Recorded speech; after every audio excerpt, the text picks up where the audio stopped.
Hey, folks, welcome to a new episode of the Whiskey Ring podcast. Today, we are going, let's see, actually, which state should we say we're going to? Ken, what do you think? What state? Yeah, where are you based nowadays? I'm in Kentucky, You're in Louisville, Kentucky. Kentucky. That's Hmm. all right, Louisville, Kentucky. So we are going back to Kentucky, which honestly, we haven't been there too much recently. Went there for MB Roland, and that's about it in recent times. So going back to the Bourbon Heritage area. But I'm thrilled to Yeah. welcome on Ken Schreiner of AJ Schreiner Spirits, which is a brand that will be launching very soon. We're going to time the episode right around that launch. So keep an eye Hmm. on that for the date. You can go to ajschreinerspirits.com and Hmm. join the newsletter so you know exactly when that date is. But we'll also be posting about it as we get closer to the date. Now, Yep. I just talked a lot in the intro. So, Ken, welcome on. Thank you. Thank you for having me. It's a pleasure to be here, and I appreciate the opportunity to speak to your following. Absolutely. So, you've kind of you're hitting a couple members of the Bar Yeah. Card Co op. Hmm. Got to talk to Alan and Christy back in Distillers Hmm. Talk in 2022. Got to talk to Yep. our friend Kevin Rose over in June of this year. Yep. And it's kind of a one of those more unique opportunities where the brand hasn't officially launched yet. As you were saying Correct. before we started recording, you're in labeling hell right now. So Yeah. Yeah. a little bit It's of like the limbo. fifth ring of Dante's Inferno. Yeah. Limbo is you can, pray your way or buy your way out of limbo. You can't get out of buying your way out of label hell. I tried. No, fortunately not. But and it is. I know it's holding you up. Yeah. Unfortunately, but uh, hopefully for not too much longer. No, not too much So longer. let's just start with the origin story. What actually, before the brand origin story, I'd love to hear Hmm. a little bit more about your story and the history of your family. If that makes sense. Oh, yeah, absolutely. I'd love to talk about it. And thank you for the opportunity again. You come highly recommended from so many people that I respect. And so it's an honor to be here and to talk to your following. So, a little bit about me. I'll kind of go back to when I was a kid. I remember being a young guy, and we had an unfinished basement in my house, small 1,000 square foot home. So often people think you have to be a super rich, wealthy baron to start a whiskey label. My family is not wealthy. I am not or was not wealthy. I like to think I've done a little bit better for myself than where I was grown, and I appreciate that. But um, my dad would take me into the basement when I was a kid, and we'd be reloading shotgun shells or doing whatever we were doing when I was young. And he would show me these notebooks of my great great grandfathers, and there was five of them, and he would tell me stories about AJ Schreiner and the Schreiner family legacy of distilling. And he would show me these books, and they were just ancient. He wouldn't even let me touch them some of the time. I mean, like, hey, look at this, and he would explain certain words. And I remember we had a an old tool bench in the basement, and it had mashing vat thermometers uh, underneath the workbench, and then on my big wheels, I ran into them and crushed them, and there was mercury all over the floor. And my dad still never forgives me for that because those were like family heirlooms. And that's how I came to know about AJ. And over the years, I knew about it, but it wasn't anything I was focused on. It was whiskey history. It was something behind us. We didn't really, as a Schreiner family, embrace whiskey. My dad is a very religious man. He's a teetotaler. I didn't see him drink till I was probably 29 years old. I never saw him have a beer. Um, Now he'll drink occasionally at night. I don't know why he likes to mix some like tea and some cheap whiskey and go to bed. Like that's his thing. Whatever makes you happy. But we just didn't embrace the whiskey philosophy in the family because of the religious nature of our family and because of the way he was raised. Where in his dad's age, if you were selling whiskey, you were a drug dealer. You were the guy whose parents were arrested all the time. And I have some records of his dad, FL, my great grandfather, being arrested in downtown Louisville for running books or for distilling or brewing in the backyard, different things like that. A lot of it was illegal gambling rings in Louisville, Kentucky. And so the family very much wanted to get away from the whiskey heritage that we had. My dad did not. my grandfather, Kenneth A., who I'm named after, I'm Kenneth Andrew the second. He was Kenneth A. Wanted to get away from it. And so my dad researched for 40 years everything that he could find to do with his grandfather's whiskey legacy. And about 5 years ago, my dad gave me all of that information, including the history, the secret distilling notebooks that had the history of AJ Schreiner in them. And I started working on bringing the brand back. And that's the synopsis. I hope it was short enough to keep everyone's attention. Absolutely. So we're Mm-hmm. going to delve into those the notebooks, of course, and the history. I'm curious, Mm-hmm. just to start off with, kind of starting, let's say 5 years ago. What was there something about 5 years ago that was like, this is the time to hand them over to Ken, to Yeah. the new generation? Um, so my wife got a great promotion and was being groomed for some very high senior management positions at the company she's with currently. And she asked me to shut down my real estate business in Kentucky, and I had a very successful real estate business, or decrease the amount of business that I did or volume that I did, and move to Kansas City. And it was a very painful experience for me.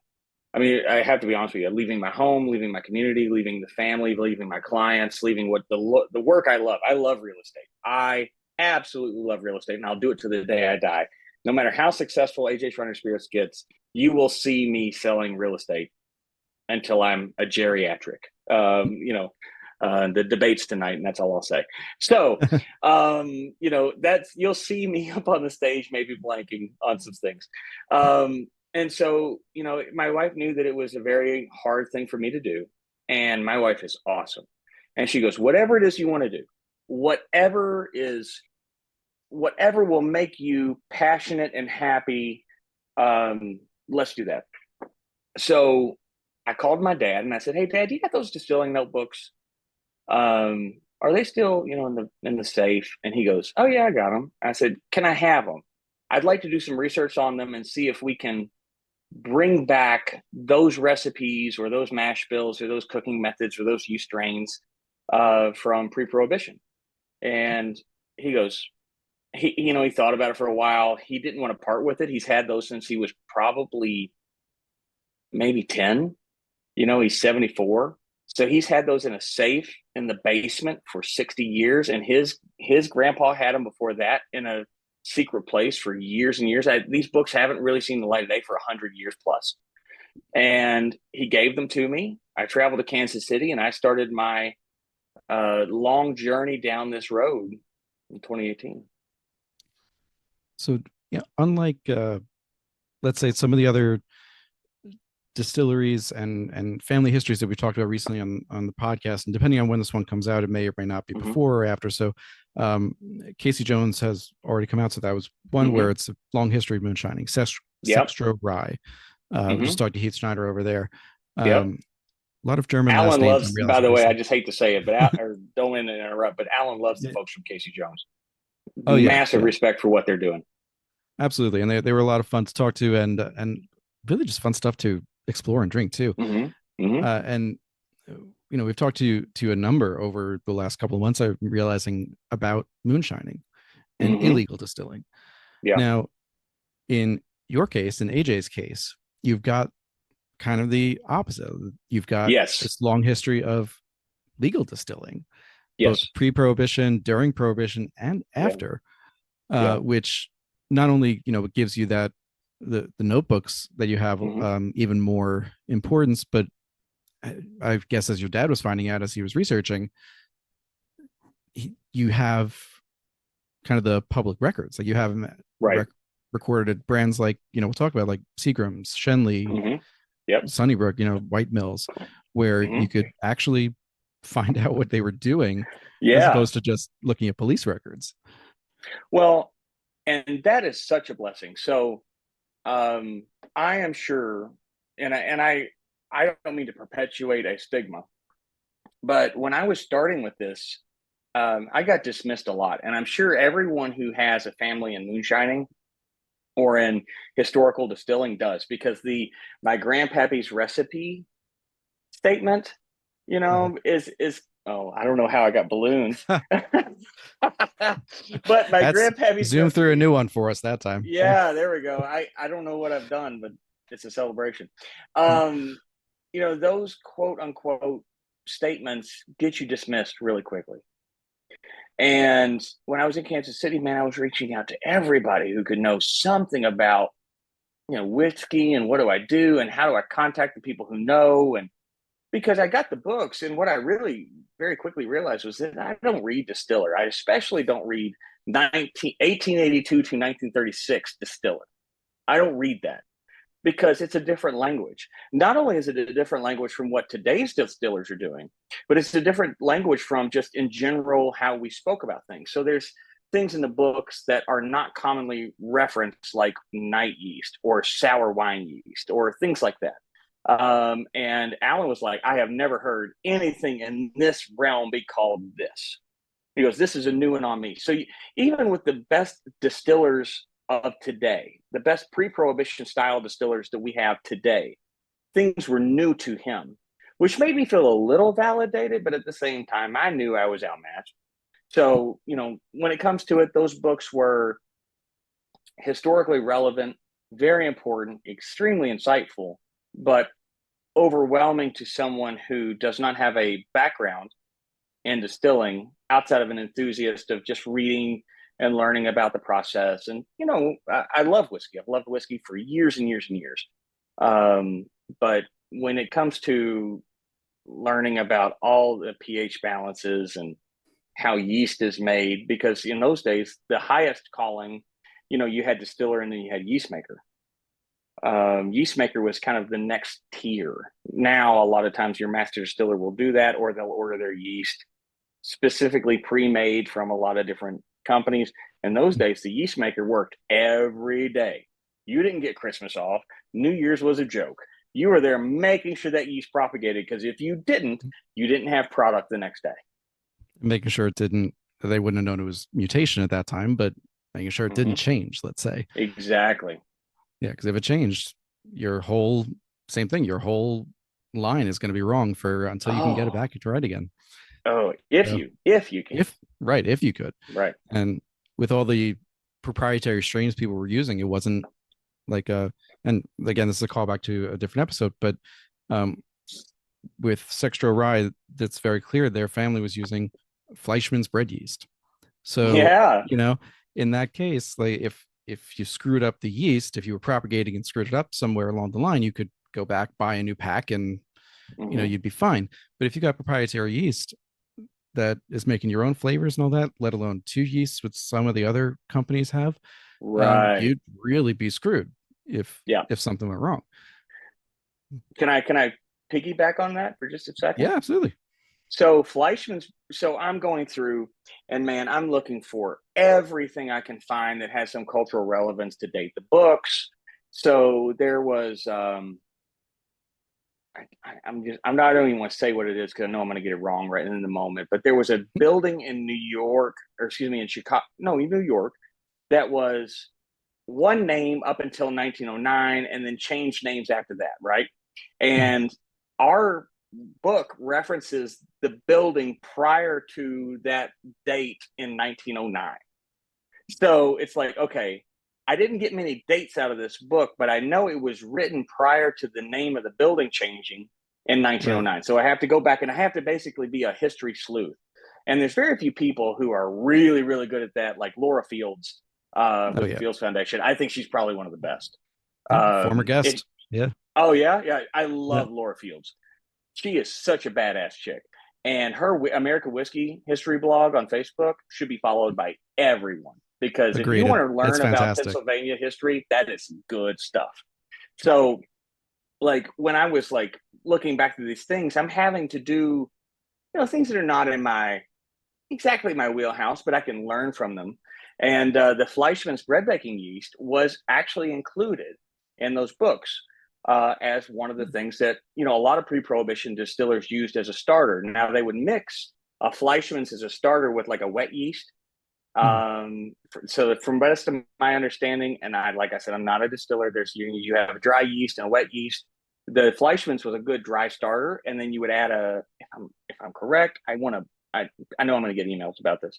Malolactic starters, which would be Yep. like a wet yeast, and you can mix those based on how you wanted these things to turn out. And they were doing those blendings at the time, from what I understand. So Fleischmann's was actually built in our books.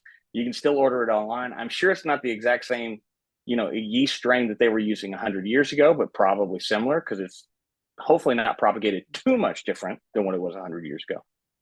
Yeah, I think it's got to be similar. If it's one of those things, just continuous operation. It's like why Mm-hmm. the records in England are so good. It's because they've had a pretty stable monarchy for almost 1,000 years. You have a French Revolution, Yes. not so much. Yes. Yes. That's why the Uh, records in Prohibition, during Prohibition, and the records that I have are extremely valuable, is because we did not have a stable era. right. We lost a Like, lot of stuff in those eras. oh, it was huge. We had the 1937 flood in Louisville Mm. that wiped out records of property, deeds, everything gone. Illiteracy through the roof. Even if you had it, people couldn't read it. The TTB or the sheriffs or the people who would come in and bust up your stills, they'd take your stuff. Mhm. Very few people got to keep any records from pre-Prohibition. Yeah, they were planning for prohibition to be permanent. I mean, you don't do a constitutional amendment unless you anticipate it being permanent. That's why it's the only one Exactly. that's been repealed. Exactly. Uh, so yeah, and you have to think about this too. And this is a good doing a lot of callbacks early in this episode. But when we had on Dr. Mark Schrod to talk about his book on prohibition, Mm-hmm. uh, looking at it as a holistic movement, both globally and throughout the U.S., this is something that wasn't just like in November 1919, they decided to burn all of Right. the distilling records Right. and dump all the barrels. This was happening for decades before. So I'd Yes. imagine things as early as the Chicago fire, both Chicago Mm-hmm. fires, I guess. Mm-hmm. Sure, there was a fire in New York. There's always a fire here or Yes. something. Yeah. And with all and flooding of the Mississippi and along Louisville, Lexington, or Mm-hmm. just along the whole river, you're Mm-hmm. going to lose a lot of records. You're going to lose stills, so you can't necessarily Mm-hmm. model them after anymore. Right. Uh, so, going back to this research that was being done, it's critical that you have it for this entire period of time. So what, 1882 to Around 1936? 1936. So AJ died in Yeah. 1936. The records are very well dated in the 1880s. So we have 1882 written on a lot of stuff. 1903, I have some stuff that says started work. I think it was November 21st, 1903, for certain distilleries. Hmm. And that stuff kind of graduated with those books until he passed away. Gotcha. Yeah. So again,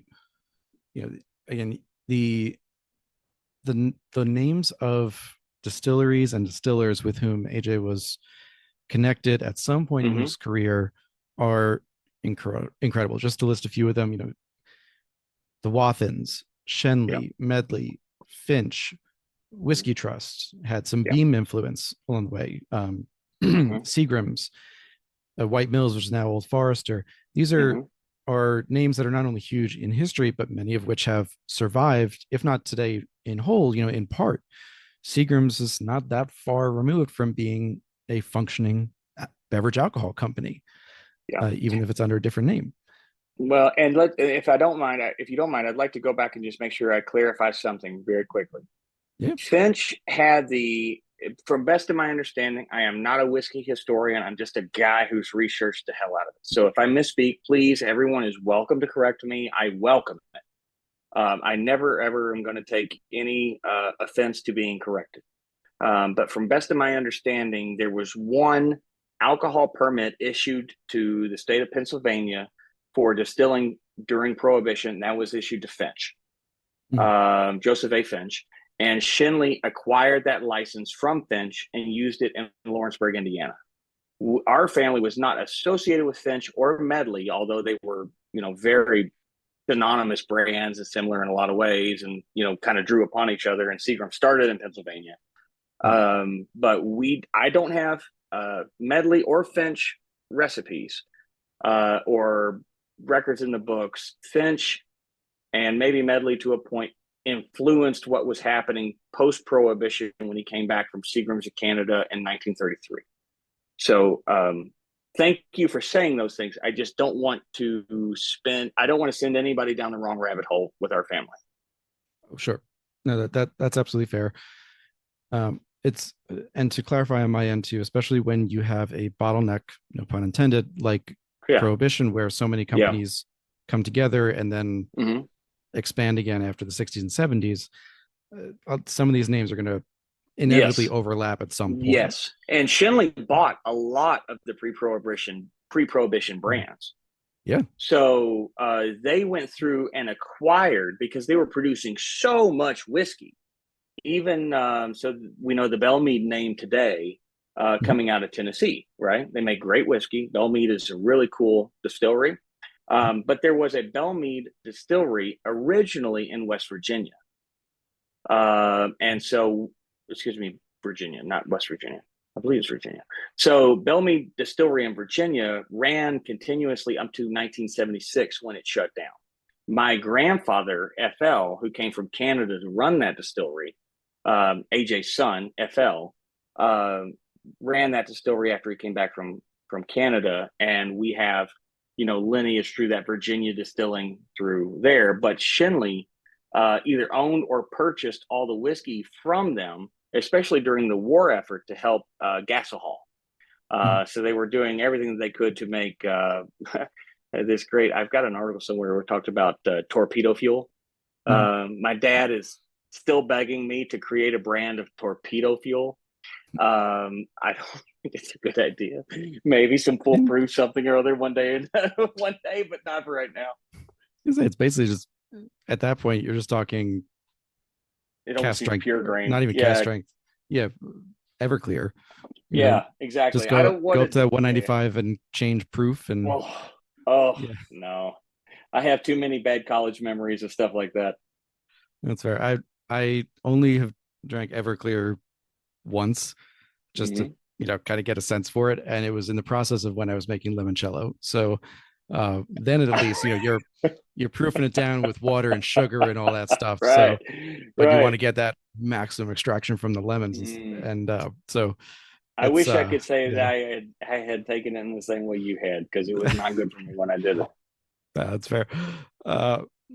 So coming back to modern era and looking at when you're deciding to do this. So you've moved, your wife is encouraging you to get into something that is going to give you passion and give you purpose and extra thing. But besides your love of real estate, something on the side to add a little. And so you've got the books, you're looking at it, and I know you spoke with Kevin on Bourbon Turntable about how you got connected with Alan through Bruce Corwin. Yep. Who's now, we should mention, he bought in. He's now one of the owners. Bruce is not Alan. So I'd love to just walk through like the kind of, not year by year necessarily, but to walk through at what point you were like, all right, I want to take this forward.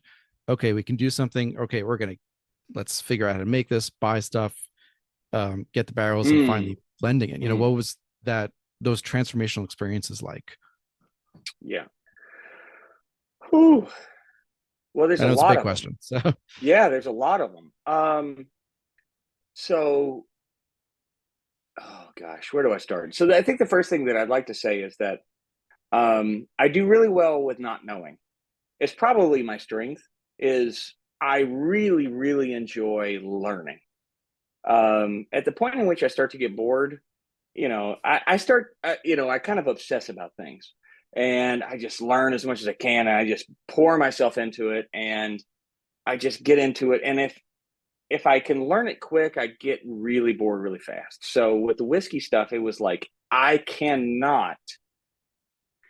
knew that I was not the right person to try to distill these things, because I've always been kind of a do-it-yourselfer guy. Hey, if I can learn anything, I can do it. But I realized very early on that the methods of distilling and the actual art and skill of distilling is something that, God, if you can do this, it takes lifetimes.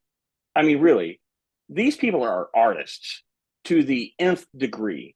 They know farm to table, grass to grain to the bottle, the yeast, the heirloom corns, the different types of rye, the different distilling methods, the different mashing methods, how long you're going to cook it at what temperatures, the viscosity levels that they want, what a column's going to give you versus a double pot versus a three chamber, the water, if you ozone it versus where they pulled it from a pond in the back of Jim Beam in 1976. I mean, they know these things.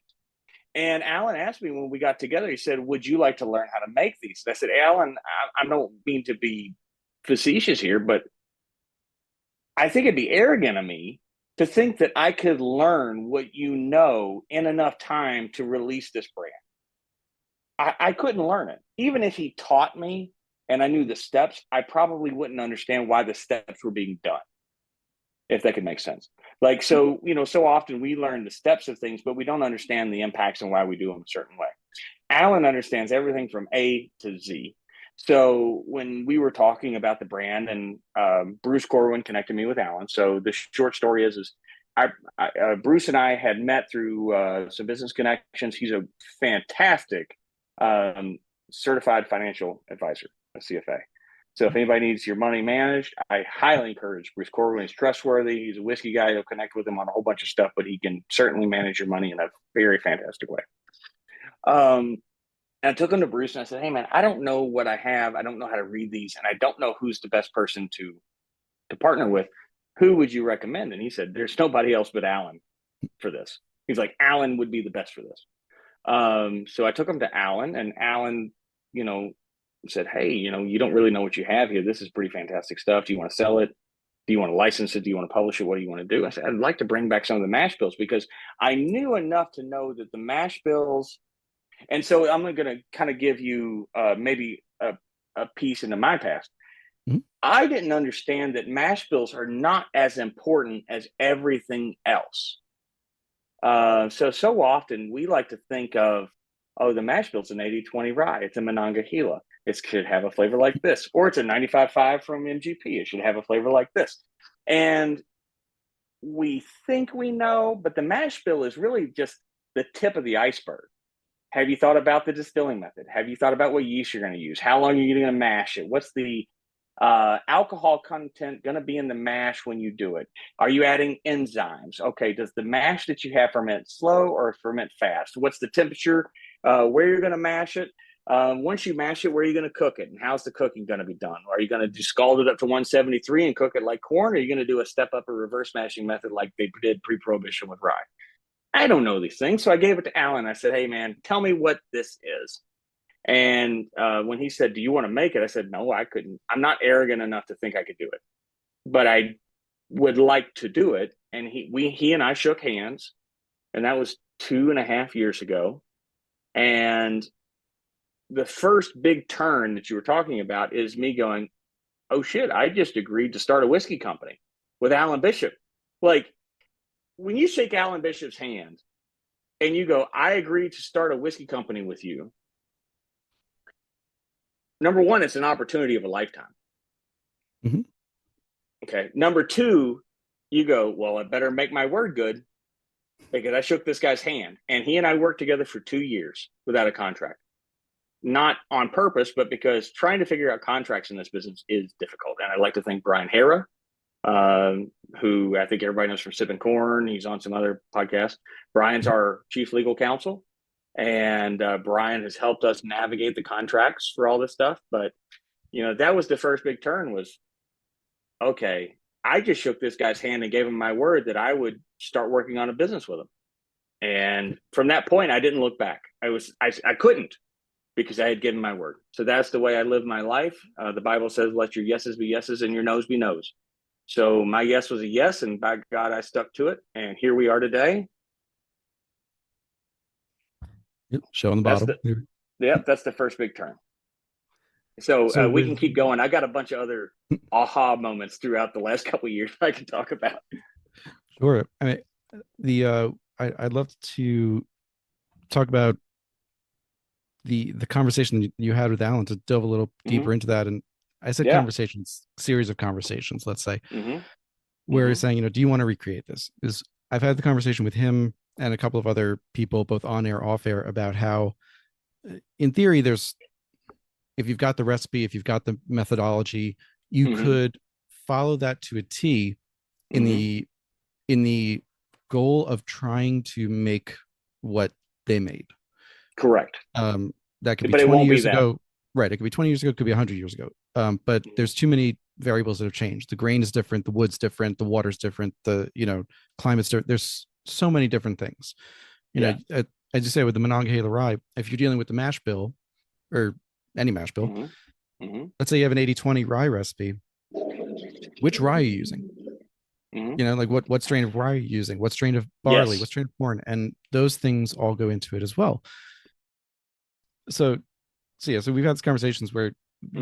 you just can't recreate it Yeah. identically. Right. Um, my other favorite thing that is you can't have as much ethyl carbamide as you used to. So Hmm. it doesn't taste like anything, but it gives great mouthfeel.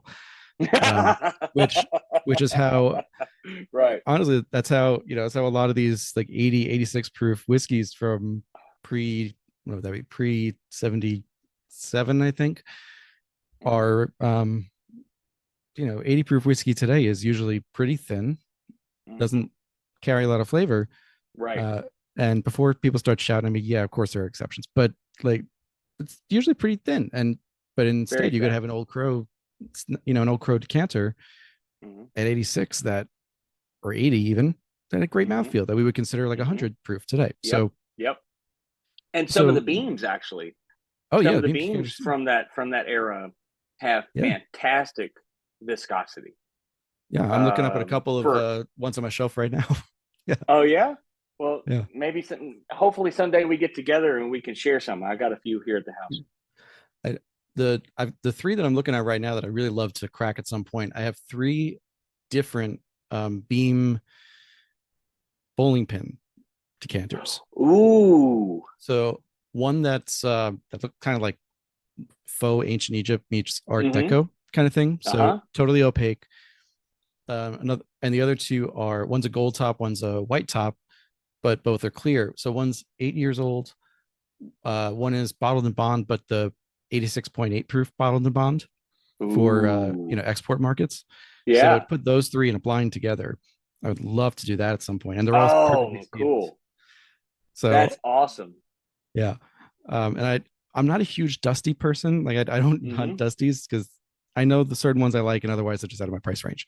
Yeah, right. Uh, so when you were talking with Alan, I'm curious. As you were discussing what you wanted to do, you made it clear. You Mm-hmm. want to try to bring this back as Mm-hmm. faithfully as possible. Yeah. Um, what were the first things that he kind of said? Look, we can recreate this part, but not this part, maybe, or Right. things like that. Oh boy. Um, I am very fortunate that the books gave us a surprising amount of detail.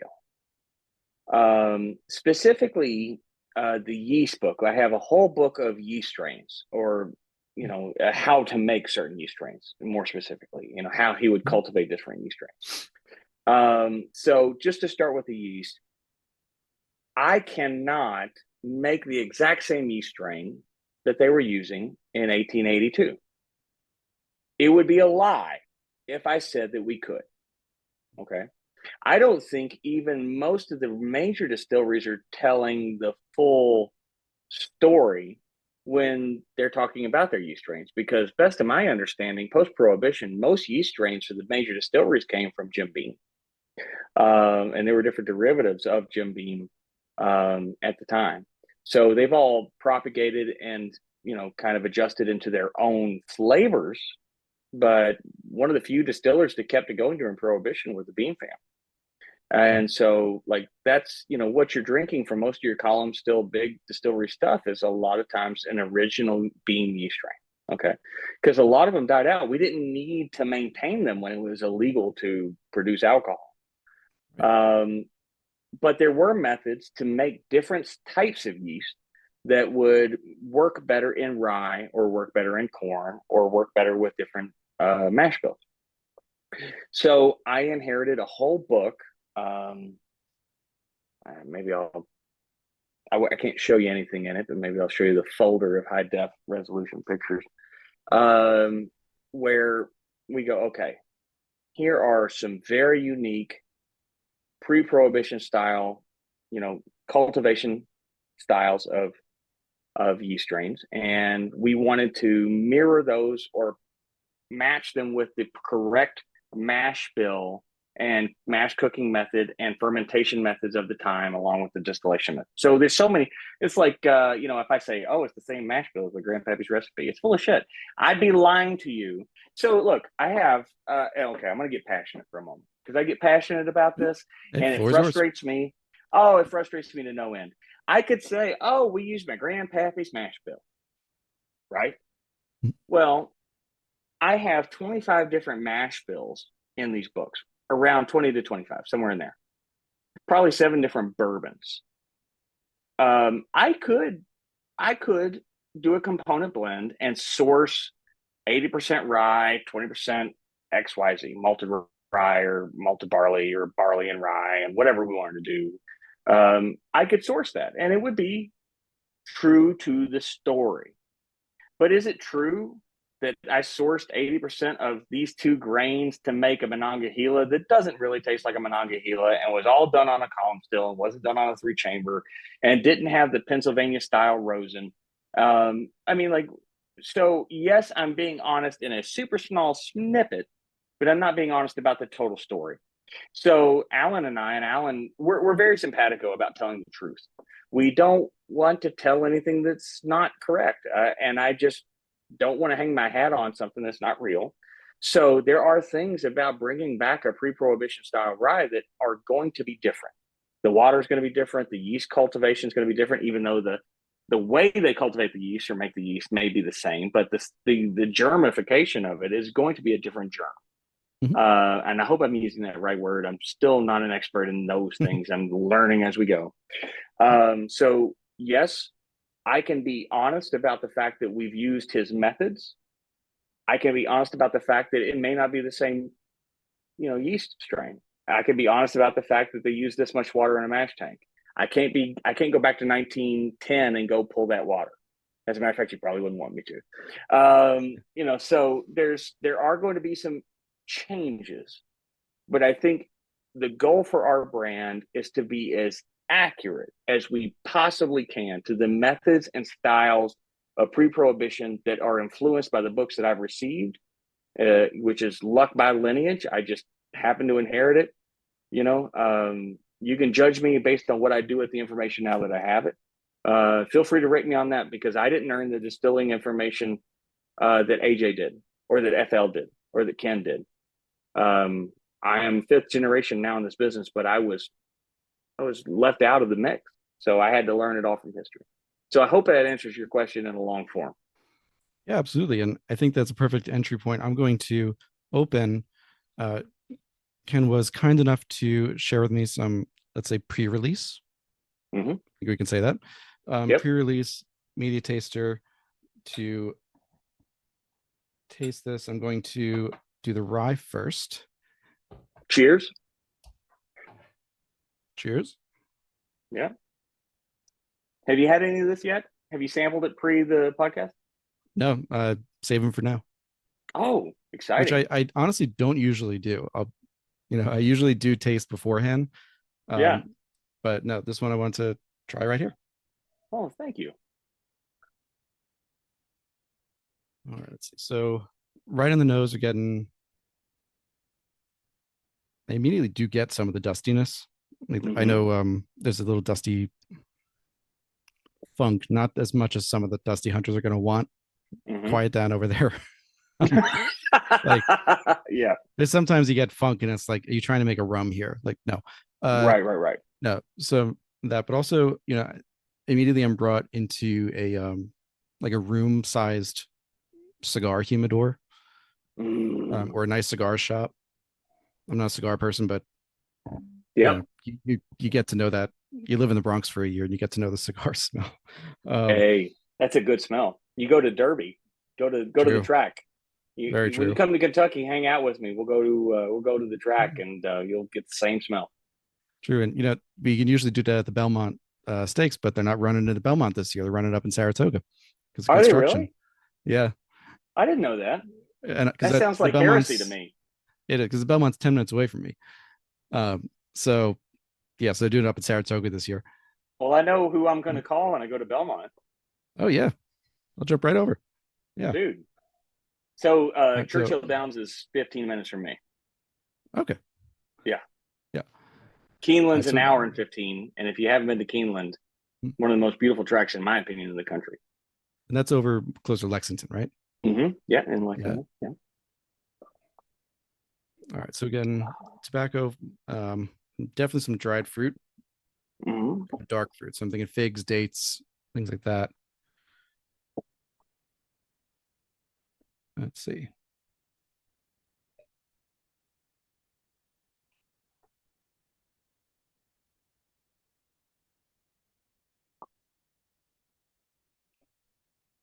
Fig and date for sure. Both. Mm-hmm. There's a nice bite to that. What's the proof on that? 100. It was 100, right? Mm-hmm. So pre-prohibition, most everything went into the barrel around 105, 107, came Mhm. out at 100, or that's where they grouped it down to. And so we wanted to stay true. Our lens is focused in the past, pre-prohibition, early post-pro. We wanted to stay with the 100 proof, and that's what we'll do. Nice. So Mm-hmm. yeah, very fruity off the top, and then after the fruit rolls in, you get some drying spice. It's a mix Mm-hmm. of what I would consider oak astringency and a bit of um, rye spice. Mm-hmm. I'm going to pause for a second there as I say that because I know this has been a topic recently that's been coming up is rye spice, Oh and yeah, you know, you've read the articles. oh yes, Yeah. because I've been calling it that as I think most people have for years now in tasting notes and Mm-hmm. saying it's rye. I'm expecting this particular note, in addition to herbs and sweetness and other things. But the black pepper, clove, Yeah. Mm-hmm. and realizing no, it's not just the grain. It's going to be different from rye grown Oh yeah. here versus there. Yeah. Scandinavian rye being different and all that. So Mm-hmm. it's much more about the yeast and the methodology behind it. So when I'm saying rye spice now, I'm going to qualify that by saying Mm-hmm. yes, black pepper, leather, kind of a wood oil. mm-hmm. Uh, the I'm thinking like a Murphy oil kind of thing. Not Mm-hmm. I wanted to say orange oil, but I don't get any orange on there. So or stick with the Murphy oil. Okay. Um, yeah, I just love the nose keeps going on this. It doesn't evaporate right away, which the 100 proof I'm sure contributes to, but it it's worth noting. Sometimes you get a really great nose and it just Mm-hmm. the volatiles just blow away. Yeah. So no, this was very enjoyable. I'll do a more formal note on it, but first impressions are great nose. It Mm-hmm. hits the notes that I know you were seeking based on what you talked about with Kevin uh, in the tasting notes. And for me, what I think I'm going to need to go back to is just how long's the finish on there. This is also my first sip of the day, so my finish Mm-hmm. is going to be short on that first sip, Yep. and I also never Yep. trust my first sip for a tasting. Yep. Uh, you got to, Well, I've been drinking please for God. about 5 hours at this point, so I'll tell you all the good stuff. Fair enough. It's the Uh, business of real estate. I get to drink a lot. that doesn't sound that bad to me. I mean, It's a really good life. It's a good yeah. life. I like it. Well, whenever you're ready, I'll chime in and kind of expand on some of the flavors that you're getting. So definitely, and I'd love to do it if I may Mm-hmm. um, preface the explanation a bit. You said you've been drinking for 15 to 20 years before getting into the Yep. industry. You weren't new to it, Oh no. but from the way that we were talking about it both with Alan and with Kevin, it Mm-hmm. seemed like you really dove into building your flavor portfolio and your vocabulary to describe Yeah. things. And as you're describing what you want, what you're aiming for people to taste in this profile, I'd love Mm-hmm. to hear about how you developed that personal The tasting palate. wheel, if you will. Yeah. Yeah. Um, Specifically for this brand, or just in general for me as a person? Let's start in general. Okay. Um, so I was I'm from I'm born in Indiana, Jeffersonville, Indiana, which in the 80s was a small town. I mean, we had a downtown area that had a few, like let's say there was 20 stoplights in the downtown area, but the area I was raised in was more country. It was cornfields, and there was a small subdivision here or there, and that's where I was raised. And so AJ was born in New Albany, Indiana. So the guy that the brand is named after, he lived in Louisville most of his life, or Lawrenceburg, Indiana, and we're all from this Kentuckiana area. That's our Schreiner family legacy. So we have family that's 300 plus years in Kentucky. We have family that's 200 plus years in Indiana and the river. If anybody's not familiar with the geography, um, Louisville, right across the bridge is Jeffersonville and New Albany. And it's really like downtown Louisville, New Albany, Jeffersonville. Think about the 50-mile radius in that general area. That's where we were um, when we came from Germany. That's where we landed. So, um, as far as my own personal drinking history, I ended up as a fireman in Southern Indiana, and I worked for Metro Louisville EMS after the merger and city county merged. And I spent many, many nights in the rough end of town on an ambulance. And then I would get off shift at 6 a.m. I'd be at the fire department at 8 a.m. or 7 a.m. And I'd do a 16-hour shift there. So I might do 16 at Louisville EMS and then do 16 at the fire department. And at the same time, I was in college. So I was doing my economics and international studies degree. I was, working full time plus, and EMS was busy. Fire department, thank God, wasn't as busy, so I could study at the firehouse after I got some sleep. And I did that for 6 years, from 18 till 23, 17 till 23. Just every day was my life, and I loved it. I loved the fire department. I love emergency services. I loved helping people, but I burned out, and I got some pretty traumatic post-traumatic stress disorder. And in those days, it was a lot different. The textbooks would tell you about diffusing, like you had a terrible run. They had this great term called diffusing that they would teach you in school, but never happened. Where, oh, you see a terrible run, you need to confide in somebody and talk about what you saw. Well, that stuff didn't happen. It didn't happen then. And then there was also what's called CISD, critical incident stress debriefing, which they bring everybody who's involved in a mass casualty incident or a terrible run, and everybody get to share their feelings and kumbaya in a room. And I make fun of it in light, but however, it is an extremely important part of the healing process. You should not fight those demons alone.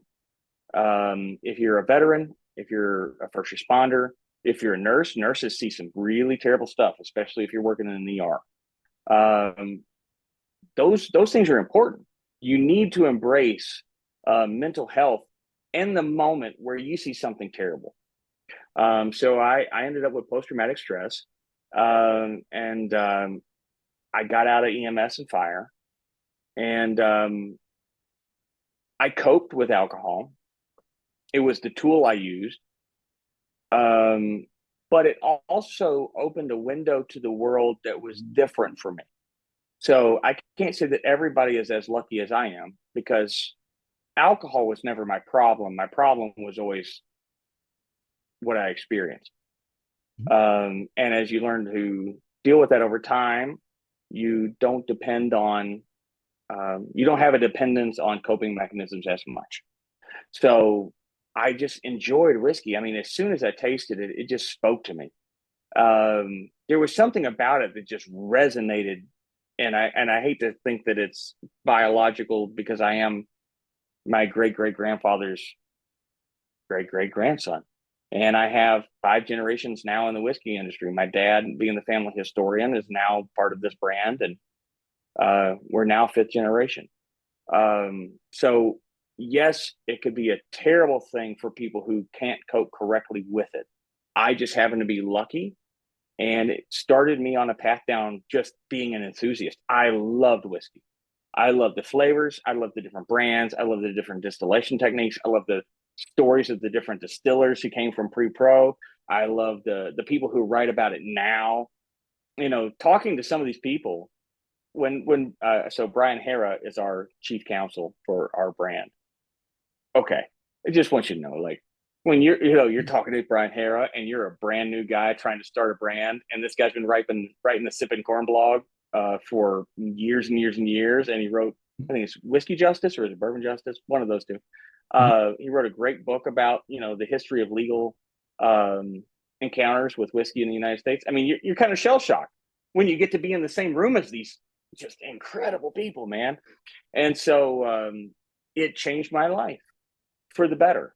I'm proud to be to say I was, I went through my dark times. I've come out of it. Um, some of it counseling, some of it having an amazing wife. My wife is one of the best, most kind, patient, amazing people in the world. And as a matter of fact, the first night we spent the night together, I fought in my sleep and elbowed her in the face. Like, because, post traumatic stress, you'll end up fighting in your sleep a lot of the time. Yeah. And here I am fighting in my sleep, thinking about whatever's going on, and bam, elbowed her right in the nose, 2 a.m. And she never lets me forget it. And I'll tell that story to tell everybody, like, hey, if you've dealt with it, if you're a veteran and you're going through whatever you've gone through, because America hasn't been a peaceful international country for a few years and we have to support our veterans, don't give up. Go get yourself help. Whiskey can be a great liberator, or it can be a terrible, terrible crutch, but you have to use it for the right reasons. Don't harm yourself with something as special as a good whiskey. And I'll go to my grave um, being an advocate for veterans, active duty military, active duty or active police, fire, and EMS, veteran police, fire, and EMS, nurses, and teachers. We don't do enough for those people in our country. We don't give them the mental and physical help that they need, so desperately need, especially when most of them come out of really dangerous places. These are our warriors in the United States. These are the people who put their lives on the line for all of us. They deserve to be treated with respect and to have the best mental health um, um, coping mechanisms put forth for them, therapies, whatever it is. They deserve it and they need it, and we should be right there 100% supporting them the whole way through. 100% agree. And um, to this is something that we talked about before air that I did want to talk about a little bit, which was that you had spoken with Kevin about how PTSD was part of your journey, both personally and also as it relates to whiskey. Yeah. And I was sharing with you that for me, and I've shared this on the podcast maybe once or twice before. I try not to too much because it's well, one, it would be the same story, but for me getting through my own PTSD, the whiskey was I was never much of a drinker. Like I got into it kind of backwards. Like I went to Italy when I was 13 and I would drink wine, like a bottle of wine a night, but a bottle of wine in Italy is a little different than a bottle of wine here. Right. So I just sleep really well. I was never really into beers. I never really drank in college, to be honest. It wasn't until grad school when I was basically told you needed to drink to get through grad school. So yeah, well, it might be true. Yeah. So it probably is, honestly. So I started going there, and at the same exact time I started dealing with my PTSD and through EMDR and some really fantastic you did EMDR? We did EMDR, some offshoots of it, which was really intense. We're talking like 4 hour. It did. It took a few years, of course, but like 4 hour sessions once a week, sometimes, of just diving into it. And I'm happy and proud to say I'm fully functional now. I don't love it. It's not holding me back. It's always there. It's never gone. It's never cured. But for me also, whiskey was never a coping mechanism, as you said. It was, for me, it was a chance to sit down, have a glass or 3 if I'm doing a flight in front of me, and really focus and ground myself and focus. What am I getting from this? What's the experience? And creating a new memory and a new experience, whether or not I was feeling the trauma come back. And especially writing it down too, because then it's not just in my head. I'm doing the action of writing, which is another mechanism to help you, because you have to focus your brain. Like, people don't realize how much of your brain is working when you're writing something down. That's why it makes such a big difference when you write something versus even typing something. for a test or something. It Yes. really makes a difference. So Huge. for me, that's how I built my vocabulary of and knowledge Hmm. of whiskeys. And uh, even today, I know if I don't go near it if I'm having a bad day or if I'm really stressed or something. But my body also will tell me, like, I've got so many freaking bottles around here. Hmm. You can't go into a room in this apartment without seeing bottles. Hmm. But Hmm. I know when I can and can't. By basically, Ooh. I can look at it Yep. and my body will have a revulsion reaction. And I Yes. know, okay, I'm not going there tonight. Yep. Yep. And I can also have that middle ground where I'm like, I want to enjoy it as an experience, but I'm not in the mindset to taste something. Yep. Yeah. So having that awareness is incredibly important. And Oh man. there are some people who like us can go right to that, and Hmm. it's not a mechanism at all. We're not Hmm. prone to alcohol dependence Hmm. or addictive behavior, and that's Hmm. it's fortunate in some ways. It's lucky.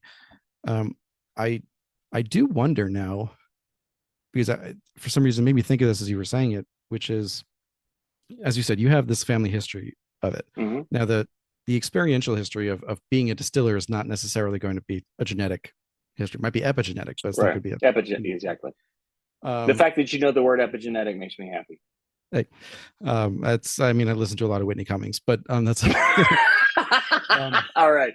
She's a good show. so yeah.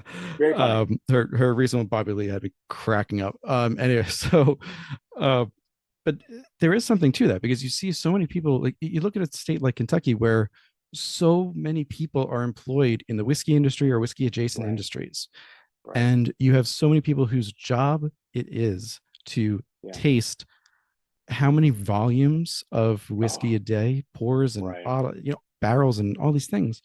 And there's, in the industry, as far as I know, maybe this is a really well kept secret, but at this point, it have to be really well kept, that there's not, you don't hear a lot of stories about someone who's been at a company for 10 years as a taster and as a distiller and suddenly coming out and they find out, he or she is alcoholic, has to step back from the Hmm. business because, Hmm. or is getting a DWI even, or things like Right. that. Right. And again, I'm making the assumption that this is the case and it's not some widely held secret, but there is something I think about the exposure of it, of, Yeah. you're not, to respect it and you learn to respect Yeah. it. Yeah. And maybe you have one or two bad experiences where you don't, and you figure out, okay, that's why I have to Hmm. respect this stuff anyway. Uh, Yeah. but I find that the history of it also helps with that, because you recognize that what you're drinking, like what I'm drinking in this Glencairn right now, Hmm. is the product of almost 150 years of a distiller's history and family, Yeah. Yeah. their journals, their experiences, the loss of that experience, the reconnection of it, the Hmm. research that was done, and then adding in the new distillers of Alan coming in and saying, Yeah. okay, we're going to try to do X, Y, and Z to try to Yeah. recreate this stuff and blend Yeah. and all this. So there's so much respect, whether it's a $20 bottle or a $200 bottle or more. If you're getting into the thousands, go off. But like, if it's $20 bottle or $200 bottle, there's something that should be savored about it Right. and respected for that. So that's a Right. very long tangent, but I thought it was No, worth. I appreciate you saying all that. And I think I would probably agree. And I don't want to belabor the point because I don't know. There's some folks who will listen to this show and it may really resonate with them. And I hope that um, if you have PTSD, if you're dealing with mental health issues, alcohol is a coping mechanism. Now, it can be a coping mechanism like yoga in a very healthy way. It can teach you to focus and, like, I love what you said, ground yourself. To bring in your sensory, it's almost like a sensory deprivation tank. You're Mhm. pulling all of your being into this nose or this flavor palette and enjoying the history of it. And if it's just a tool to erase who you are, and in the beginning for me, probably was more of that.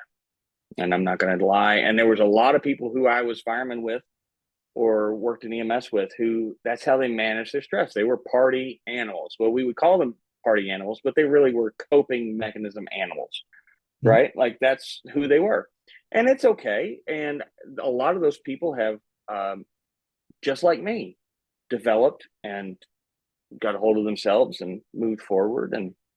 Um, and, we've all kind of learned from our experiences. But, you know, alcohol is one of those things that can be a real win for you, or it can be an extreme loss.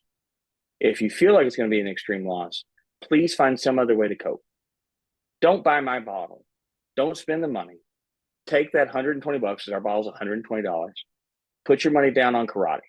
Put your money down on yoga. Go do Pilates. Go buy a sauna. Go get a gym membership. Do anything else to get yourself right before you decide to embrace whiskey again. Because whiskey is a very special thing. I love Alan's perspective on spirits. It's a spirit you're allowing into your body, and it will change you for the better or for the worse.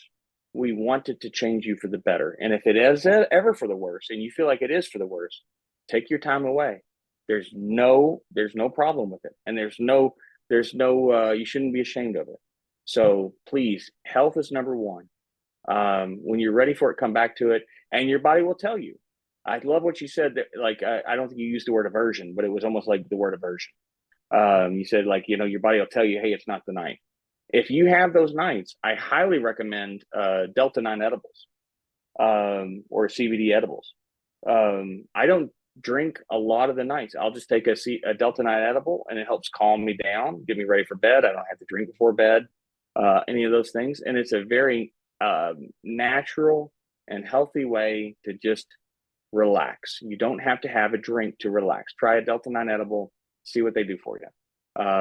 And that's, and I'll be happy to pull a plug for some of my friends who make Delta 9 edibles. But the Kentucky Distillers Association doesn't like Delta 9, doesn't like marijuana, doesn't like any of those things. I don't believe in competition. I don't believe in it. It just doesn't. People who are going to be my clients are going to be my clients. People who need to, use marijuana or derivatives of that, they're going to be their clients. There is no problem. You're not going to hurt my feelings. I know as the industry, encouraging marijuana use or Delta 9 use is bad for the industry because it makes people buy less alcohol. But what I'm mostly care about is the mental health of the people who are consuming our products. Absolutely. And I can't speak to CBD or edibles. I'll admit I've tried them. I just have a really high tolerance to things. So like I've never I'll been send you some drunk. from Kentucky. Okay. Yeah, I've never they been won't drunk. take much.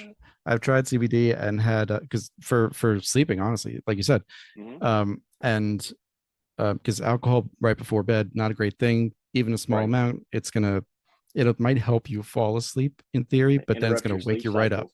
Yep. Yeah, so not a good thing. But yeah, Especially if you have sleep apnea. yeah, exactly. It's gonna depress everything, your central nervous system. It's Mm-hmm. not good. Mm-hmm. But yeah, I was trying it for sleep, and I was probably gummy bears, like that kind of thing. Mm-hmm. Um, and I was trying them. I tried them a few nights in a row, and I would take like an extra one each night because I was like, this isn't, I'm not feeling anything here, and not in a good way. And I got up to a point I was just like, yeah, I probably shouldn't go any further with this. It's just not affecting me. So shall we, as we're, the time has flown by in this interview. We've only got like 15, 20 minutes left. So, but I want to open the gin too, because I'm super Oh, interested in the gin. oh man. Well, I tell you what, the gin I didn't put on the bottle is 130 proof. Oh, Please nice. add ice to that bottle. Do we need to pause so you can get ice and I can get ice? Because I would love to drink some of the gin myself. You're gonna laugh. I honestly prefer to cast strength. I'm a Navy strength kind of. I know this is above eight Navy strength. That's 114, but I do like a high proof. Okay. Same thing with absinthe. Copper and Kings makes great absinthe of 130 barrel Yeah. aged and stuff. And I like it straight. Don't even have to loosh it or anything. Well, that tastes better when it looshes. It does. Okay. All right. So I'll It, try it it tastes straight. a million times better when it's loose. Yeah. All right. I'll try it straight just to So get those aromatics out. But You go for Yep. it. Well, do you want me to talk about it? Do you want me to go grab an ice cube? I will be Uh, here. I'll be your captive and do whatever you need me to do. yeah, grab cube. Join me. Okay. I'll be right back. You got. All right, sir. I am back. All right. All All right. So this is the bottle. The labels are not correct. This is why I said I'm in labeling hell. Um, so what we've done is we've released the two brothers together, and you've got JJ on this bottle, who was Shinley's master distiller for gin from 1933 to 1937. That's my great great uncle, and his brother AJ, who the brand's named after, my great great grandfather. 1933 to 1936 at Shinley. Before that, Seagram's. Before that, Sunnybrook. Before that, White Mills, Lindale, old times, associated with the Wathans, Sam Gradfelder. And my goal is that these two bottles end up on the shelves together. I know no liquor store wants to do it. That's why we're not distributing in liquor stores. So if you want it, you got to buy it online or you got to get it in a bar. We're only releasing 1,000 bottles per quarter. Probably 200 to 300 bottles will be available for direct to consumer through Match Network on our website. The rest of them will be distributed through high-end whiskey and wine bars throughout Louisville. And if nothing ever hits the shelf in like a Total Wine or something like that, I'm just fine with it, because I want people to be able to experience this for a fair price or a fair pour at a great steakhouse or a great wine bar and have a good time. And I think that's something really interesting about this, the brand as a whole, is that it's in many ways it feels to me like it's still a passion hobby for you, albeit maybe an expensive hobby because you got it's capital Oh intensive no gosh, matter what. But Jesus, but it is still yeah. very much like, you're still doing real estate. That's still your day job. Mm-hmm. This is very much, you're doing 1,000 bottles a quarter, Mm-hmm. so 4,000 a year. You want Mm-hmm. to be small, nimble, not looking Mm-hmm. to you made it clear on with Kevin that like you don't want to build a distillery. You're happy with, you want to No. contract, work with the guys like Alan who know how to make the spirits. Mm-hmm. And if you experiment in the future, I know you mentioned doing double pot for the most part Mm-hmm. right now as Mm-hmm. standard. I'm going to try column, try a 3 chamber, see what the distillate gives Mm-hmm. you in those cases.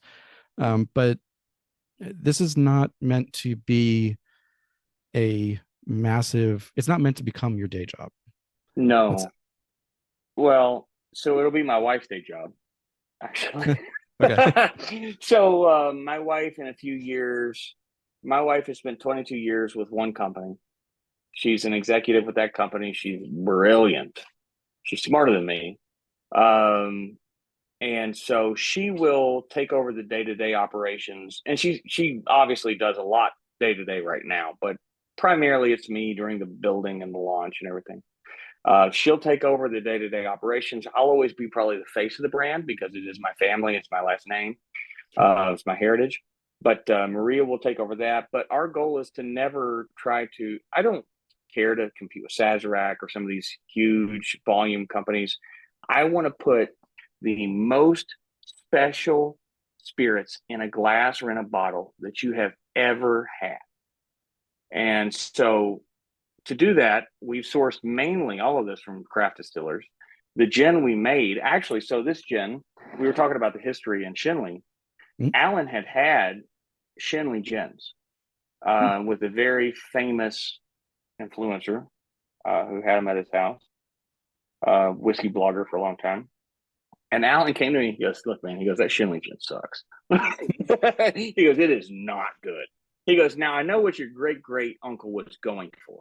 He goes, I know what flavors they put in that. I know the botanicals they put in that. I know what they were doing.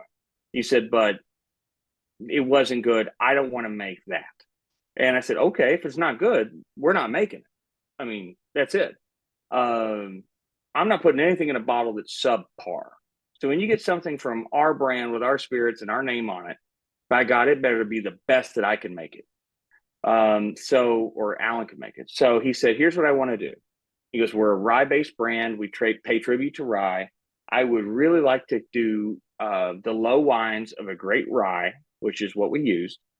We distilled it based on what the Shinley gins were, with citrus, lime, and here, citrus, lime.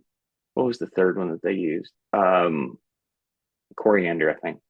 And we have some documented articles from 1935, 1936, when kids from high schools were actually walking through, when you could take kids to a distillery in 1936 and in Lawrenceburg, Indiana. And you can actually pull them off newspaper.com, and I'll show them with anybody if anyone wants to see them. Here's what they were using in the gin basket. What we did was we put the base botanicals into the to the second botanical run. We distilled them more like an absinthe. So you're talking about gin doesn't typically loosh. Well, our gin does, because it was distilled at spirits temperatures, which would be more accurate to an absinthe. And then we ran everything through a gin basket that had honeysuckle. So we used local honeysuckle in the gin basket, and we pushed these basically Shinley flavors through a rye base and a gin basket, and you came up with what we have here today. And when you get it to loosh and get this gray, when it grays out, that's what you're talking, consider your loosh. It's not an absinthe. That's when, on this 130 proof, it's really just, the palate on it is just phenomenal. And I'll drink this rather than whiskey just about any day of the week. And I'm not a gin guy. I'm a whiskey guy. And everybody who I know who loves gin, they don't like this. Everybody who I know who likes whiskey loves it. Whiskey drinkers love this gin. I can see that, honestly. Yeah. But gin drinkers, they want the Christmas tree. And there's no disrespect to that. There's a lot of great brands who like the crisp, dry juniper. It's very effervescent. It delivers fast. It's gone in a heartbeat. This is a fatty, thick flavor, very viscous. It's going to rest on the tongue. You're going to get vanilla bean and citrus, and you're going to end with a honeysuckle. And man, oh man, make an old fashioned with this, blow your socks off. I was even thinking a Negroni too would be great with this. Yeah, I had my first old fashioned with it at a bar. I brought our products in, and we were talking about what we have. And the bartender thought, he goes, "Man, this would be good in an old fashioned." I said, "I think you're out of your mind, because I like it straight." And it was phenomenal. I was surprised by how good it was. Look, I could see because I do occasionally enjoy some gins, and I love gins mainly because if they're done right, and with care, they can really show the locality and the sense of place. Yeah. To be called a gin, it's got to have the juniper in it. That's about it in terms of certain, flavor regulations. So you can do anything else with it. He said local honeysuckle. And I was wondering, there's this note on there that I couldn't quite identify. I'm curious if that's what it is. I'm not sure I could describe it, to be honest. It's a new flavor to me, but I can see how a typical is it vanilla? Gin drinker, there's definitely vanilla, like a the vanilla bean I cut myself, and we put it in there. There's, as a matter of fact, I got behind me some of the bags, from the old, from the botanicals that we used. But lime, citrus, vanilla bean, coriander, juniper, honeysuckle, and those were the big ones. Yeah, I get it, kind of like a vanilla custard, like a custard base. Yeah. Or a creme anglaise, it's like a melted ice cream in a way. Yep. It's definitely got more body. It's lingering. There's a finish to it, which, as you said, sometimes you want that in gin, sometimes you don't. Right. But this is really coating, and having that rye base, I think, does make a difference. Most gins nowadays are corn, potato. They're basically made like vodkas, and then the botanicals. They're neutral spirits, and then they add botanicals, right? And you can buy them by the 5-gallon bucket, and if they ship them in a plastic 55-gallon drum, guess what flavor you're distilling a second time? Plastic. Yeah, it's not going to be great. So the local ones, this is where I think craft distillers shine the most, is making a good gin. And this goes for ones in the US, one internationally that I've had too. I had which one internationally? I'd love to know about that. So a couple right off the top of my head. So Isle of Harris gin. Okay. Has an amazing maritime quality to it. Uh, Ooh.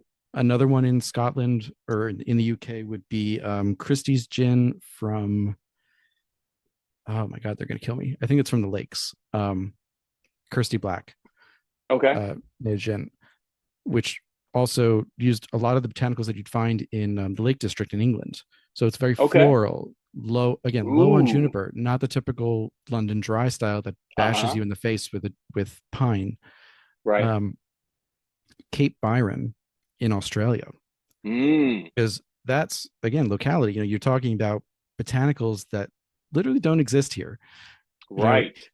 they use something like I think they use 9 botanicals that they import because they don't grow there, but they're typical, like angelica root, orris, things like Mm-hmm. that are kind of the classic Mm-hmm. base.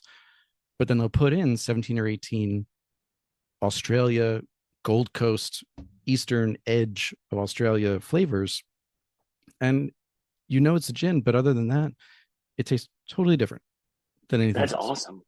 That's And awesome. I I love that. actually now I'm really excited to try Australian gin. I have a friend of mine from New Zealand, and I wonder if he's got Oh any yeah, access to some of that stuff. I'm sure there are a couple other ones that I've been dying to try, and I just haven't gotten my hands on or haven't been able to connect with the companies. But yeah, especially when you try stuff from around the world or similar to a gin, aquavit from Oh yeah. Denmark and Norway. These are two Mm-hmm. very different styles there. One's more Yep. juniper heavy, one's more, oh God, what's the other thing they use? I'm blanking right now.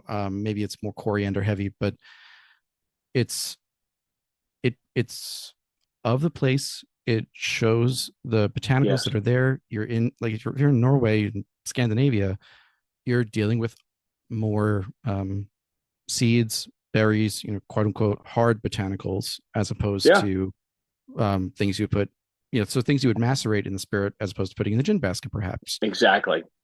Totally. And then you go to somewhere in the south is making a gin, or even the Lake District where it's not that cold. It's very Mm-hmm. nice there. It's lovely, where it's a lot of florals and fruit Mm-hmm. trees around. And so that's why I love it, because you can have the base, but really express yourself. Yeah. And it's also fortunate because it brings in revenue earlier, and you don't have to worry about like what it's going to taste like right away. Uh, Well, I was really lucky that Alan was one of the early. He was the first. From best of my understanding, I think he was the first distiller for Copper and Kings, which was a gin distillery in Louisville, when yeah, everybody else was doing whiskey. if not the first, he And was early. Yeah. yeah, early. And he has his feet grounded in gin. Um, so I was just blessed that Alan has such just an experience and a background with gin. And just like we were talking about, we couldn't call this dry gin. We couldn't call this other things because the TTB doesn't have very many names for gin. I mean, really, No. there's only like four. I mean, so if you're going to do whiskey, there's 38 designations by the TTB for whiskey. Yep. Six of which cannot be made in the United States because they're Scotch or they're Irish whiskey or whatever they are. So Right. we can make 32 of those TTB requirements inside the United States. Inside of rye, which is our brand, there's 8. Blend of straight rye whiskey, blended straight malt, all this different stuff. Right. When it comes to gin, we had to figure out I was like, well, the TTB won't let us call it, you know, London Dry or whatever because it's not. Right. So I told him, I was like, what do you want to do? He goes, let's just make up something. Let's call it Kentucky and a Gin. I said, all right, let's roll with it. So the Yeah. TTB approved it. I couldn't believe it. Yeah. So, yeah, I mean, you know No, how many it's cola revisions, just by the way, you know how many cola revisions it takes to get one of these things through? So yeah. JJ's Kentucky and a Gin, and that's this badass on the bottle. That picture is one of his photos, and we have all kinds of. Actually, this guy I have more photos than AJ. Uh, and I'll tell you some those stories in a fun time. some of them I know Another time. are some are mugshots, to be fair, because he he Mm-hmm. got arrested a bunch. He's got to He got give it. arrested a bunch. I Yeah. I again, I don't know encourage how AJ listeners. stayed out of jail. I don't AJ stayed out of jail. AJ, I've got no documented arrest records for AJ. JJ was in jail. FL, my grandfather was in jail. Ken, his kid, so I'm named after, used to have to sit on the front porch of their farm and have to run back into the woods to alert the family that the law was coming Mm. to bust up their stills.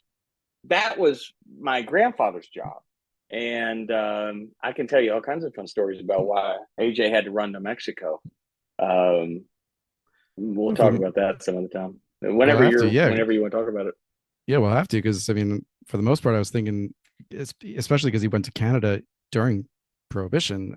It seems like he kept it legal. Well, he kept it legal. So in 1917, the Volstead Act was passed by Congress but not ratified.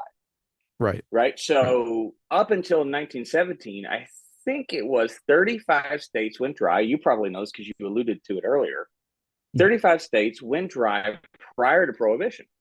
Now, federally, you could still ship alcohol, which is one of the great reasons that Kentucky continued to be able to boom in its alcohol production, especially Mhm. once in 1914, the column still came in and they could produce. Oh, look at this. I got fireworks. Kentucky continued to produce corn whiskey. They used to ship it along the railroad because it wasn't federally illegal, it was state illegal. So they couldn't produce it Right. in the state, but they could consume it. Mhm. So Louisville was shipping whiskey all over the country. And so Sunnybrook, from best of my understanding, where he was chief distiller in 1917, was the biggest pre-prohibition era distillery by volume because they were shipping it out on railroads. Well, in 1917, once that Volstead Act was ratified, would not, excuse me, passed by Congress, but not ratified by the states because it takes, I think, 35 states to ratify the Volstead Act, is what I believe Yeah, it at was. that Is that time, right? yeah, it would have been those 3/4. It would have taken, yeah, it would have been 35 at that time. Okay. Yeah. So he knew in 1917, hey, this jig's up, Yeah. right? Writings on the wall. Yeah. Right, writings on the wall. So in 1917, we have a biography that was written about him from Shenley. It calls him the father of Shenley, along with Harry Wilkin and Wathen Nebelkamp. And they're like, hey, in 1917, he retired to the farm. Well, actually, in 1917, he went to Seagram's in Mhm. Canada, and he was produced. So I can't document this. I can't. I know everybody knows it. It's Mhm. not uncommon knowledge, but I have to find the documentation. So if anybody has it, I would love to see it. Documentation where Seagram's was actually shipping barrels from Canada through the Great Lakes, picking them up in speedboats along Lake Michigan and delivering that whiskey throughout the Midwestern United States. Well, that pissed off various influential alcohol runners who were in the government. They wrote contracts to get him killed. So he had to flee from Canada and ended up in Mexico in Juarez till Prohibition was repealed, and then came back in 1933. Mhm. Now, the interesting thing about that is in Juarez, and I can't prove this, I'm working very hard to find it. I hope I can find it if anybody's got it. Mary Dowling, the new brand that's coming out, Oh yeah. or it has come out, right? So that was Mhm. Mary Dowling. Mary Dowling was in Juarez. And from best of my understanding, there was also some Seagram's influence in Juarez at the time because Seagram's was paying anybody to make anything that they could ship into the United States because there was money to be made in illegal booze. So, the Stitzer Weller, from best of my, I've heard that some of the Mary Dowling stuff ended up in the Pappy Van Winkle of Stitzer Weller at the time. Pretty cool. Mhm. But he was family stories. My father swears by it, and his grandpa and his great great grandpa told him they chased him from Canada to Mexico, and he hid in Mexico making whiskey until Prohibition was repealed, and that's when he came back to Lawrenceburg, Indiana, in 1930. It comes back. It's Seagram's, Yep, and and now now it's MGP. now it's And MGP. actually, JJ died at MGP. Oh really? What did He died like there. I can't imagine what did I feel like he did something to die there. Like it wasn't just No, he no, he just walked. He lived a couple blocks from the plant. He walked in. They said he hadn't been well for a week, but he wouldn't go to the doctor because his wife was sick. He wanted to take care of his wife. He said, my hands Mhm. are cold, slumped over at the desk, and died in the office at Shenley, which is now MGP. He goes, my hands are What, cold, boom, slams down the desk. Died right there. Sounds like he was And working too hard. I don't know. I assume it was a stroke or a heart attack of some type. I'm sure I make light of it. That was probably Yeah, off the no, color yeah, for yeah, me, yeah. but No, it was I'm 100 sorry. years ago. You're not bothering me. Um, and I have a tolerance for jokes about death, so you're not bothering me at all when it comes to that. But when it comes to that, hey, it was saying, hey, Yeah, um, some people go, hey, how come you didn't source from MGP? I could, and it would be in my family lineage. it would be. But it wasn't what we were trying to do. We wanted to source from craft distillers to support the craft distiller market, and that was the right way to do it to get the profile we wanted for our whiskey. So, Awesome. And I do want to just start closing by saying that some of the stories that that Ken's been alluding to and uh, have been through the family. If you go to ajschreinerspirits.com and go to the story, many of mm-hmm, these stories and biographies are abridged, of course, mm-hmm, because it's huge biographies on your family members, but it is there for you to look at. And I really enjoyed looking through them. mm-hmm, Of course, focusing on AJ first because his name's on the brand and he's got right, the most lineage, let's say, of the mm-hmm, group. But talking about JJ, and as I said, he's got some mug shots in there. He definitely was on the wrong yeah, side of the law sometimes. yep, And FL too. And these are just great stories. And yeah, sometimes I really love the fact that you've got a great story. It's a true story. mm-hmm, You're working whatever parts you haven't authenticated already. You're working to do so, but mm-hmm, nothing like you said. Those things are a lot of them are common knowledge or known by mm-hmm. people. So there's no BS If stories or marketing stuff. And you're doing it for fun. I do my absolute best to tell the absolute God's honest truth. If there's something I don't know, I will say it. I can't verify X, but this is what I've been told through family lineage, and I'm working to verify it. So please don't let because there's so much bullshit in whiskey. Oh yeah. I think Fred Minnick did a great job when he wrote one of those books, his bourbon books. I got it up on the shelf somewhere. He said, Mm, there's more bullshit on the cover of a whiskey bottle than there is in a lot of the places, and I think it's true. Uh, absolutely. but I want to, if anybody has any questions about the authenticity of what I say, the goal is that you should be able to access it, and have any questions, email me. I'll try to send you the article that I'm pulling from.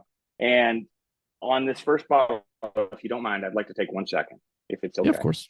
Go. um, right here, we're only doing one run of bottles like this, so there'll probably be 1,000 bottles of this one that has the bona fides on the side, and we pulled publicly available data where you can see what other people had to say about AJ and where it came from. The source is right there, and you can pull it up. I'm not making it up. I'm not lying about it. I know nobody knows who he is because he was the distiller. He wasn't the face of these brands. And Mhm. then on the other side, we pulled the exact signatures of my family from the 1800s all the way through today. Very We cool. didn't make up the signatures. So, like, even this one that's AJ's, that was pulled from a marriage certificate in the 1800s. Like, that's his actual signature. And JJ consistently signed his name wrong because the Germans were trying to figure out how they wanted to sign a name. So they didn't understand the I before E except after C. So that's why I'm SCHREINER instead of IENER, Mhm. because they didn't understand English and threw me off as a child. So grade school was harder. I'm Jewish by heritage. We've got a lot of names just like that, where the I before Oh, E there you just go. does not. Yep. If you're a Steen or a Stein, you Yep. know that means you were from a different part of Germany. Probably that's What how part you of know. Germany did your family come from? Do you know? My mine particularly was not Germany. We were from central Ukraine, north and Ooh, the western bank of the Dnieper River. But we're wow. talking though. I think my great grandma came over here 1897, 1898. So Okay. on one side, and I'm not sure when they came over on the other side, but it's been a while. Well, there was a Um, lot of wars because they didn't have actual countries at that point. They were all dukedoms and right. territories, Yeah. Yeah. and the So pogroms were happening at that time. absolutely. Um, Yeah. They escaped the and so, pogroms, like, went through yeah, Odessa and came over here. where did they come in port wise? Uh, Mainly through New York. through New York. Okay, Yeah. so we landed in New Jersey. I don't. I think that was New Jersey, but it wasn't called Ellis Island at that point. I don't think. Is that correct? Have Not. you ever done any research on that? I think Ellis Island started to become Ooh, Ellis Island later in the 1900s. yeah, I'm pulling my history now. Yes, it was not originally Ellis Island. It became that. Let's see, it closed in 1940. Well, it stopped operation in 1943. It Hmm. became Ellis, I want to say in the 19 teens. Yeah, I'm going to double check that because yeah, I'm not totally sure, but it was definitely later in its history. yep. Oh, dude, we should. I would love to do a whole podcast on your family history. Just learn how that you got here, man. Because, like, what whiskey is in our modern day era is history, and we're drinking a glass of history, and we're conviving. You know, we're talking about, you know, our family history and lineage and the things that we share and things we hold dear. And I appreciate you having me on the show and letting me talk about what I have. And thank you so much. And I hope you enjoy the whiskey that I sent you. Absolutely. I'm enjoying the whiskey. I'm enjoying the gin, but most of all, and most importantly, enjoyed the conversation.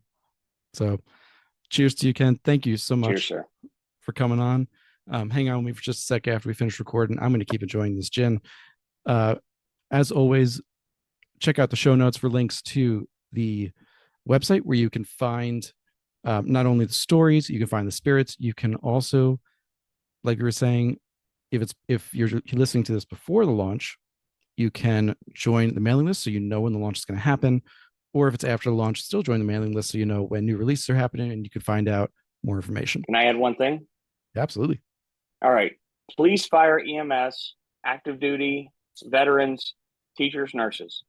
If you go to the website, click on join, add your stuff. But if you click on the contact page, just write in you're a veteran, you're a nurse.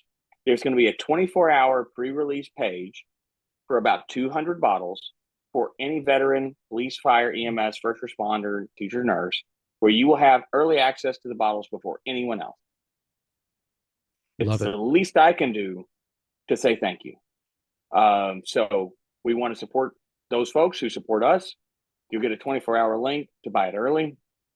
After that, it goes to the bars, only in Louisville, Kentucky. Fantastic. Love it. Ken, thank you again. It's been a real Thank you. pleasure. Thank you everyone for listening. Like, subscribe, share with your friends, and I will see you all next week.